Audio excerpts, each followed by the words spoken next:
वांग खागो, Bhabha pass का इतिहास। According to history, Bhabha Maheshwar ji 15 बिश तथा कुल्लू मनाली के एरिया को अपने अधीन करके जब पिन वैली स्पीति पहुंचे तो वह पिन वैली में तेलिंग गांव के ऊपर स्थित पहाड़, जिसका आकार देखने में महल जैसा है। महेश्वर जी उस पहाड़ के अंदर कई वर्षों तक तपस्या में लीन रहे। महेश्वर जी पहाड़ के अंदर से बाहर मोनाल पक्षी का रूप धारण करके निकलते थे। मोनाल इतना सुंदर होता था कि उसे देखकर परियां मोहित हो जाती थीं और उसका पीछा करती थीं।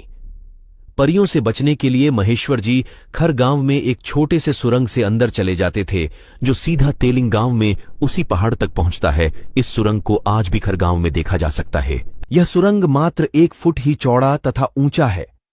कई वर्षों के तपस्या के बाद महेश्वर जी अपने पुराने स्थान भाभा वैली आने के लिए रोज वांग खागो तक आते थे, और वांग खागो भाभा पास की ऊंचाई अधिक होने के कारण पार नहीं कर पाते थे, क्योंकि महेश्वर जी मोनाल बनकर ही बाहर निकलते थे और मोनाल अधिक ऊंचाई तक उड़ नहीं सकता था। महेश्वर जी खागो पहाड़ के ऊपर से उड़ नहीं पा रहे थे, तो उन्होंने पहाड़ को ही फाड़ कर रास्ता बना दिया, जिससे वांग खागो पहाड़ का आकार एक उड़ते हुए पक्षी की तरह बन गया और इस पहाड़ की ऊंचाई बहुत कम हो गई, जिसके कारण आज भाभा पास दुनिया का एकमात्र ऐसा पास है जिसे सभी प्रकार जानवर, घोड़े, गाय, बैल, भेड़, बकरियां, याक आदि सभी पार कर सकते हैं। एक समय स्पीति के लोग रामपुर लवी हो या अन्य व्यापार करना हो, इसी भाभा पास वाले रास्ते का उपयोग करते थे।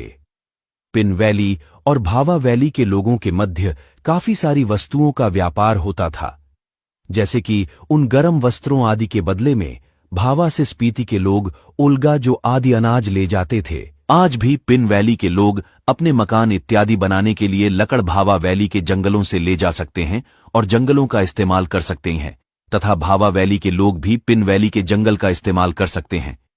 भाभा महेश्वर जी का पिन वैली से बहुत ज्यादा लगाव है। पहले पहले भाभा महेश्वर जी हर वर्ष पिन वैली जाते थे, बाद में कुछ कारणवश नहीं जा पाए।